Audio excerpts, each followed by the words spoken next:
నమస్తే welcome to Warangal TV ఈ రోజు మనతో పాటు Warangal BJP president young and dynamic leader Ganda Ravikumar garu ఉన్నారు. నమస్తే సార్.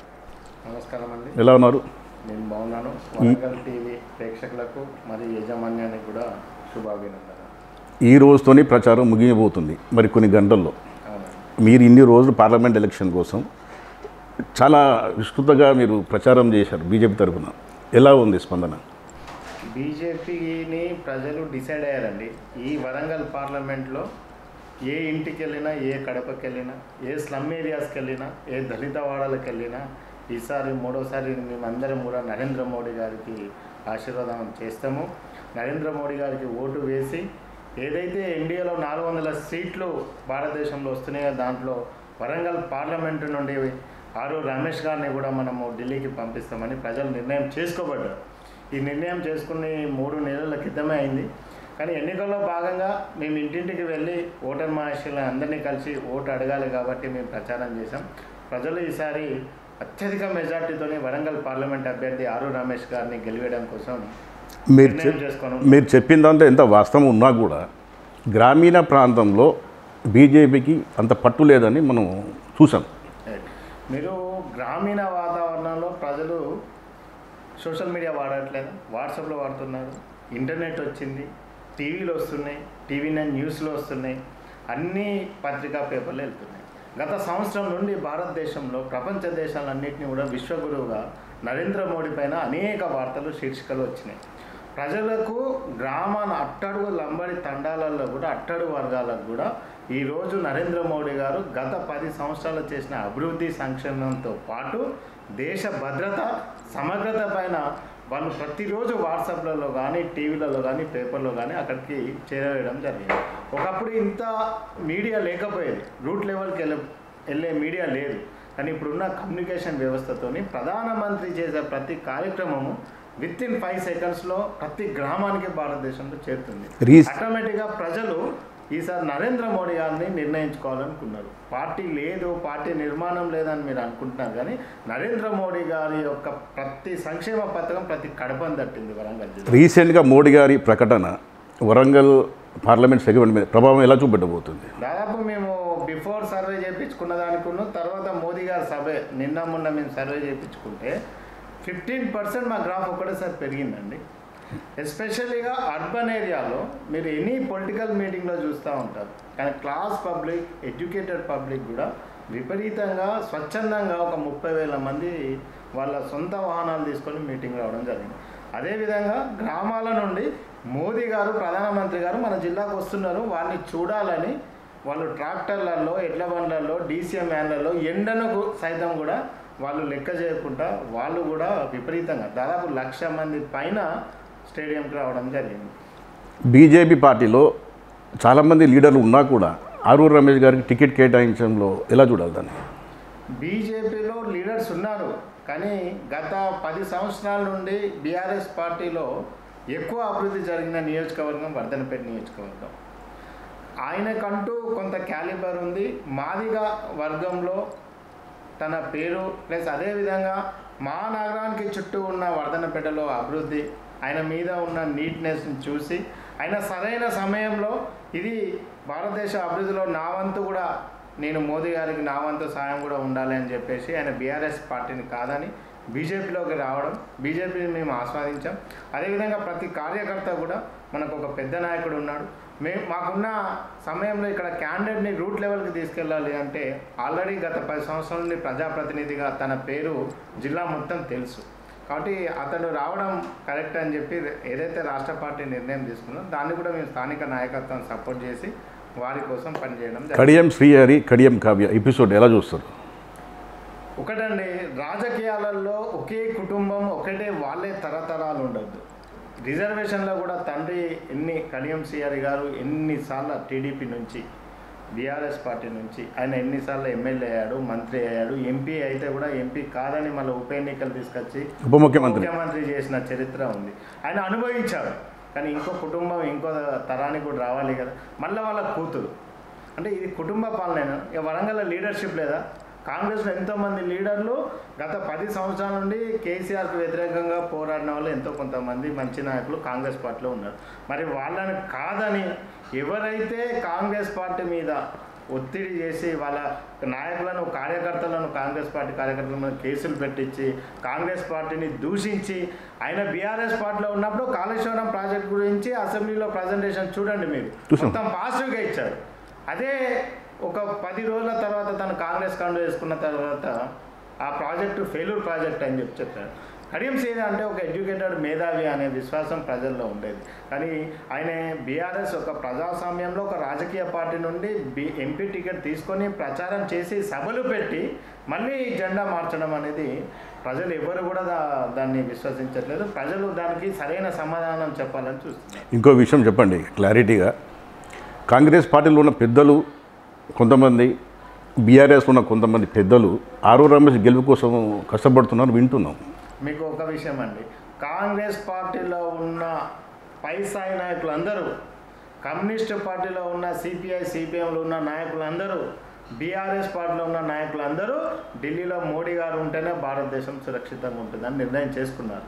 ప్రతి ఒక్క కార్యకర్త కూడా మేము వెళ్తున్నా కూడా, అన్న మేము ఏదో డబ్బులు ఇస్తున్నారు, మేము ప్రచారానికి వెళ్తున్నాం, కానీ మా గుండెల్లో మోదీయే ఉన్నాడు, మేము కమలం పువ్వు గుర్తుకే ఓటేస్తామని రోజుకు 100 మంది మాకు వస్తున్నారు. అది కార్యకర్తల్లో ఉంది, నాయకుల్లో ఉంది.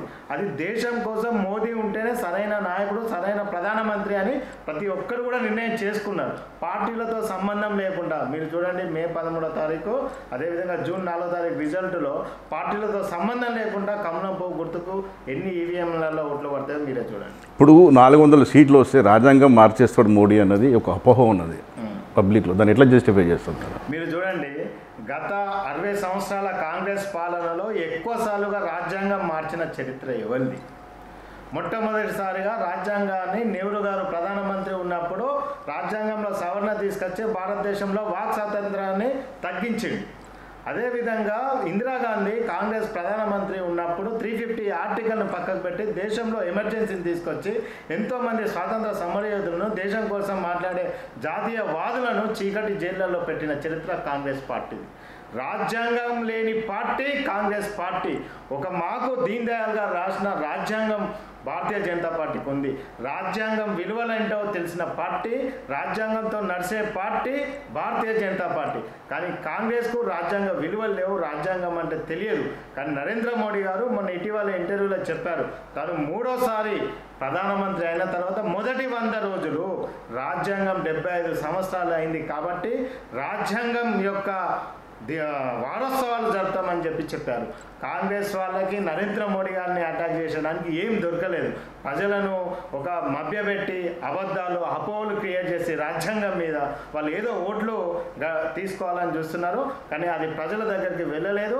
అది ప్రజలు తీర్పు చూస్తారు. మీరు ఇప్పుడు హైదరాబాద్ తర్వాత అతిపెద్ద నగరం అంటే వరంగల్, కానీ గత 25 సంవత్సరాలు మనం చూసుకుంటే ఇక డెవలప్మెంట్స్ అన్నీ ఎగ్జాక్ట్గా అండి. గత 10 సంవత్సరాల నుండి బీఆర్ఎస్ పార్టీ, గతంలో ఉన్న కాంగ్రెస్ పార్టీ మన వరంగల్ జిల్లాను అభివృద్ధికి ఆమడ దూరంలో పెట్టింది. కానీ నరేంద్ర మోడీ గారు వచ్చిన తర్వాత మీరు చూడండి, వరంగల్ నుంచి మనం ఎక్కువ వెళ్తాం, హైదరాబాద్కి వెళ్తాం. యాదాద్రి నుండి వరంగల్ వరకు 99.1 కిలోమీటర్లకు 2026.13 కోట్లు రోడ్డు ఖర్చు పెట్టింది. ఈరోజు రవాణా వ్యవస్థలో మనం ఒక 2 గంటల్లో హైదరాబాద్ చేరుతాం. అదేవిధంగా ఈ పార్లమెంట్ నియోజకవర్గానికి, ఈ పార్లమెంట్లో ఉన్న జీడబ్ల్యూఎంసీకి 1000 కోట్లు, అంటే ఓన్లీ మెట్రోపాలిటన్ సిటీసే కాకుండా 2 టైర్ సిటీస్ వరంగల్ లాంటి నగరాలు కూడా అభివృద్ధి చెందాలని స్మార్ట్ సిటీ పథకాన్ని తీసుకొచ్చిన ఘనత నరేంద్ర మోడీ గారిది.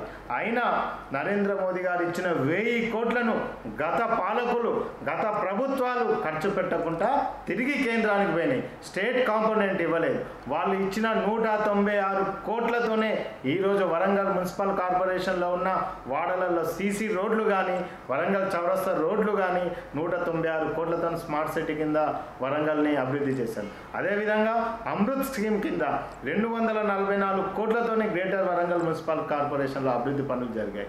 544 కోట్లు సుమారుగా ఈ అమృత్ స్కీమ్ కింద ఇచ్చిన కేంద్ర ప్రభుత్వ నిధులు మిషన్ భగీరథకు తరలించుకొని కేసీఆర్ ప్రభుత్వం గత ప్రభుత్వం వాడుకున్నారు.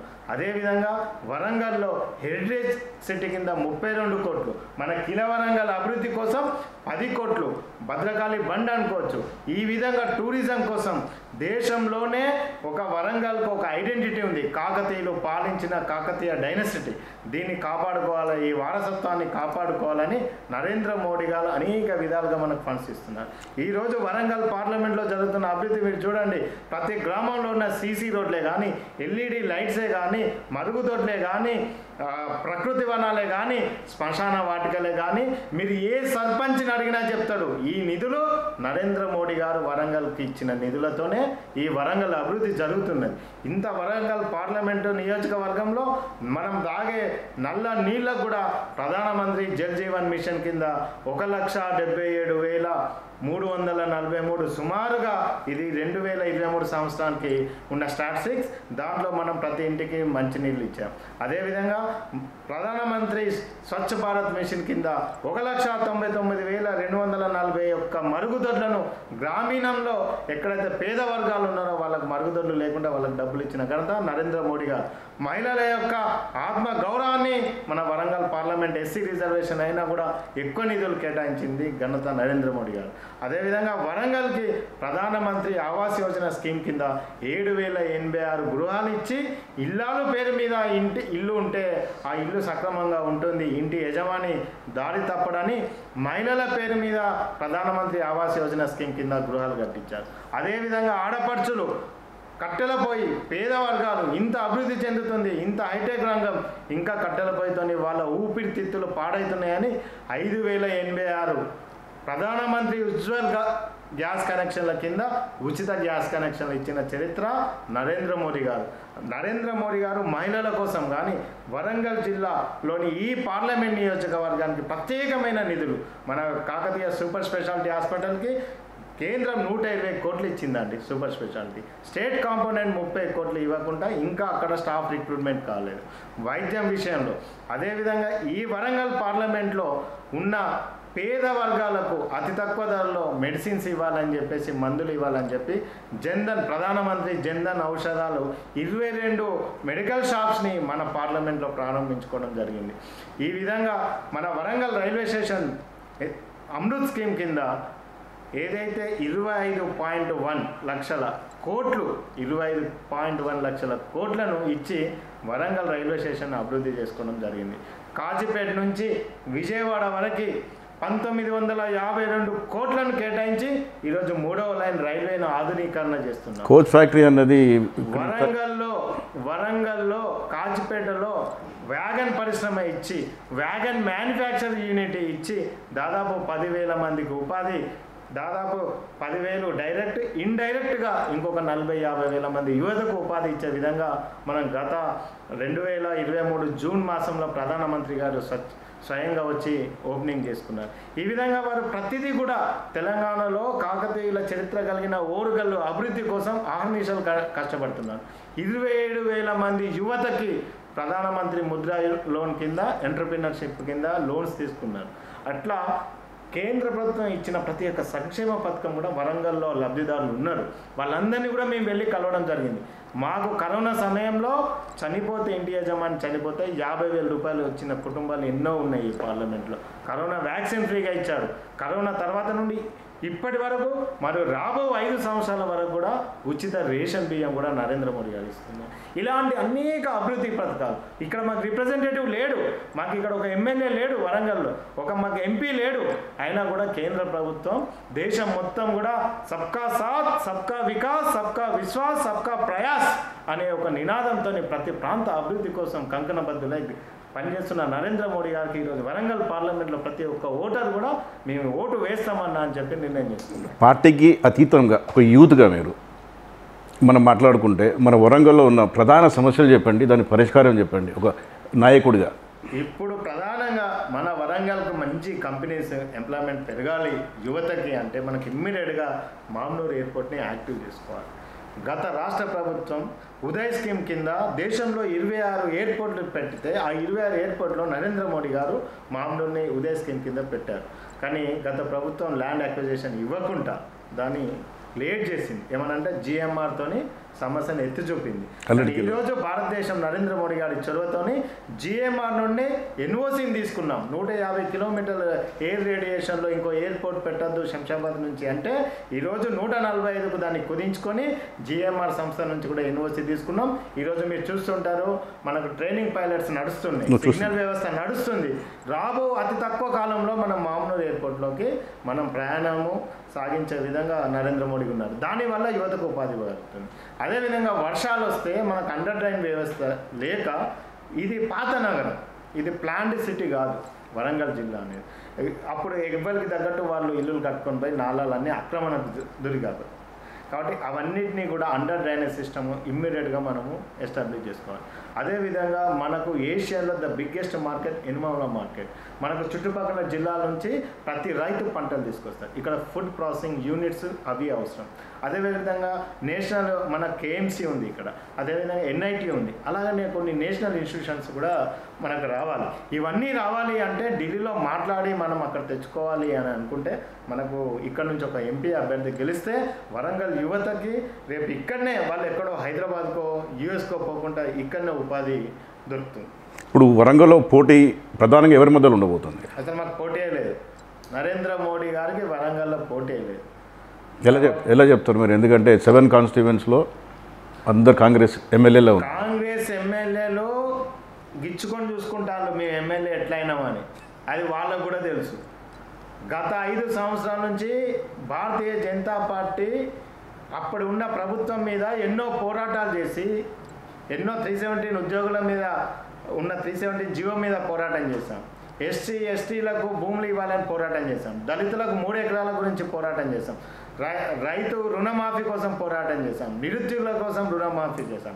కానీ ఆ 6 నెలలు 3 నెలలు ప్రజలు మమ్మల్ని విశ్వసించక కాంగ్రెసే ఆల్టర్నేటివ్ బీజేపీకి వేయాలి కానీ గెలుస్తారో గెలవరో అని చెప్పే ఉద్దేశంతో వాళ్ళు అప్పుడు కాంగ్రెస్కి వేశారు. కానీ వాళ్ళు కాంగ్రెస్ యొక్క కష్టంతో గెలిచింది కాదు. ఏదో అచానక్లా సీఎంలు అయ్యారు, అచానక్లా మంత్రులు అయ్యారు, అచానక్లా ఎమ్మెల్యేలు అయ్యారు. కానీ ఈసారి బీజేపీకి ప్రజలు నిర్ణయమైంది.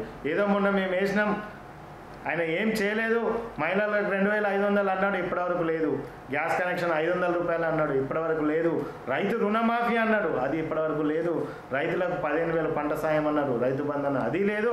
కౌలు రైతులకు 12,000 ఇస్తా అన్నాడు, అది లేదు. మద్దతు ధర రైతుకు ఎంఎస్పీ కన్నా వరికి 500 రూపాయలు అదనంగా ఇస్తా అన్నాడు, అది లేదు. మా బుద్ధి వచ్చింది, మేము వేయము, ఈసారి నరేంద్ర మోడీ గారికి ఓటు వేస్తామని ప్రజలు నిర్ణయించుకున్నారు కాబట్టే మాకు పోటీ లేదని మేము చెప్తున్నాం. గత రాజకీయాలు ప్రస్తుత రాజకీయాలు చూస్తే తన తేడా ఉంది. మీరు ఒక విద్యావేత్తగా you are contributing to the nation, అంటే పిల్లలు మీ చదువు ఎడ్యుకేషన్ ఇస్తున్నారు. వచ్చే యూత్ కానీ పిల్లలు కానీ మీరు ఇచ్చే సందేశం ఏంటి? ఒకటండి, ఇది నోబుల్ ప్రొఫెషన్ పాలిటిక్స్. కొంతమంది అవినీతులు పాలిటిక్స్లోకి వచ్చి దీన్ని ఇన్కమ్ సోర్స్గా, దీన్ని డబ్బులు సంపాదించే విధంగా తయారు చేశారు. కానీ చదువుకున్న యువత ప్రొఫెషనల్స్ ఎవరైతే ఎంఎస్లోకి యూఎస్కి పోయి అక్కడ సెటిల్ అవుదాం అనుకునే వాళ్ళందరికీ నేను చెప్తున్నా, మన దేశము, మనకు ఒక సంస్కృతి, ఒక సనాతన ధర్మం, మనకు మన పూర్వీకులు మనకు ఋషులు ఇచ్చారు. ఈ దేశంలో ఉన్న సంపద, ఈ దేశంలో ఉన్న పద్ధతులు, ఈ దేశంలో ఉన్న సంస్కృతి, ఈ దేశంలో ఉన్న భిన్నత్వంలో ఏకత్వం అనే ఒక వివిధ తెగలు ఇవి ఏ దేశంలో ఉండవు. ఇక్కడ ఉన్న కుటుంబ వ్యవస్థ ఏ దేశంలో ఉండదు. కాబట్టి ఇలాంటి మంచి దేశంలో ఎక్కడైనా మేధావులు పరదేశానికి వెళ్ళకూడదు, ఇక్కడనే ఉండండి. మీరు చదువుకున్న చదువు రాజకీయాల్లోకి రాండి. పేద వర్గాలకు మనకు అంబేద్కర్ గారు ఇచ్చిన రాజ్యాంగంలో మనకు పేద వర్గాలకు ప్రజాస్వామ్యంలో సేవ చేయాలంటే రాజకీయ నాయకులు ప్లాట్ఫామ్ అనేది మంచిది. కాబట్టి యువత రాజకీయాల వైపు వస్తేనే ఈ స్క్రాప్ అంతా వెళ్ళిపోతుంది, ఈ కరప్టెడ్ పొలిటీషియన్స్ అంతా వెళ్ళిపోతారు. చదువుకున్న వాళ్ళు ప్రొఫెషనల్స్ అందరూ కూడా వాళ్ళ కెరియర్లో మేము పాలిటిక్స్లోకి రావాలి అని వాళ్ళ పిల్లల్ని కూడా పాలిటిక్స్ వైపు చూపెట్టాలని కోరుకుంటున్నాను. బీజేపీకి ఓటు ఎందుకు వేయాలి? ఒక ఓటర్ నేను చెప్పానని కదండి, దేశం భారత్ మాతాకి జై అని మా స్పీచ్ స్టార్ట్ అవుతుంది. అంటే మా పార్టీ దేశం మొదలు అని చెప్తుంది, తర్వాత పార్టీ అంటది, తర్వాత కుటుంబం అంటది. అలాంటి ఒక సిద్ధాంతపరమైన ప్రపంచంలోనే అతిపెద్ద రాజకీయ పార్టీ. ఈరోజు మా నాయకుడు 18 గంటలు హార్నిషలు కష్టపడుతూ నవ భారతాన్ని నిర్మిస్తున్నాడు. ఒక ప్రపంచ సమ్మోహన శక్తి ఆయన. ఈరోజు ప్రపంచ యుద్ధాలను కను సైగలతో ఆపి మన విద్యార్థులను తీసుకొచ్చిన చరిత్ర ఉన్నది. ఆర్నిషన్ కష్టపడుతున్నారు. అదేవిధంగా ఈరోజు ప్రపంచంలో భారతదేశాన్ని భారతదేశం మిగతా దేశాలను శాసించే స్థాయికి తీసుకెళ్లిన ఘనత భారతీయ జనతా పార్టీ నాయకుడిని. ఇలాంటి నాయకత్వ లక్షణాలు ఉన్న వాళ్ళు మా దాంట్లో ఎంతోమంది ఉన్నారు. ఎక్కడ గత 10 సంవత్సరాల నుంచి కరప్షన్ లేదు. అట్టడుగు పేదాలు అంటే మేము మా పార్టీ అంత్యోదయ స్కీమ్, ఏకత్వ మానవతా విధానం ఈ సిద్ధాంతంతో నడుస్తుంది. కాబట్టి భారతీయ జనతా పార్టీయే భారతదేశానికి రక్ష. కాబట్టి అందుకే ఓటు వేయాలి. చివరిగా వరంగల్ ఓటర్ మహాశైలకి మీరు ఇచ్చే సందేశం ఏంటి? నేను చెప్తున్నాను కదండి, ఇప్పటిదాకా నేను చెప్పున్నా, ఇలాంటి రిప్రజెంటేటివ్ లేకున్నా మన నరేంద్ర మోడీ గారు గత 10 సంవత్సరాలకి ఎంత అభివృద్ధి చేయాలనో అంత అభివృద్ధి మనకు అనేక స్కీమ్స్ మన వరంగల్ పార్లమెంట్కి ఇచ్చారు. ఈ పార్లమెంట్ నుండి మనం ఆరు రమేష్ గారిని ఢిల్లీకి పంపిస్తే ఇంకా ఎక్కువ నిధులు తెచ్చుకొని ఇక్కడ ప్రాంత అభివృద్ధి జరుగుతుంది. హైదరాబాద్ తర్వాత తెలంగాణ రాష్ట్రంలో వరంగల్ అనే విధంగా మనం రాబో 5 సంవత్సరాలలో మనము మన వరంగల్ పట్టణాన్ని రాష్ట్రంలోనే 2వ నగరంగా చేర్చుకోవచ్చు. కాబట్టి మీ అందరికీ వరంగల్ పార్లమెంట్ ఓటర్ మహాశయులందరికీ మేము నమస్కరించి తెలియజేస్తున్నది, మే 13 నాడు మీతో పాటు మీ రిలేషన్స్, మీ ఫ్రెండ్స్ ఎక్కడ ఉన్నా వాళ్ళకి ఫోన్ చేయండి. ప్రతి ఒక్కరు కూడా మనకు ఈవీఎంలో మొదటిది 3 ఈవీఎంలో మొదటి ఈవీఎం మొదటి లైన్ ఆరు రమేష్ గారి కమలం పువ్వు గుర్తు ఉంటుంది. ఆ కమలం పువ్వు గుర్తుకు ఓటేసి అత్యధిక మెజార్టీతో గెలిపించాలని కోరుకుంటున్నాను. Wish you all the best sir. Thank you.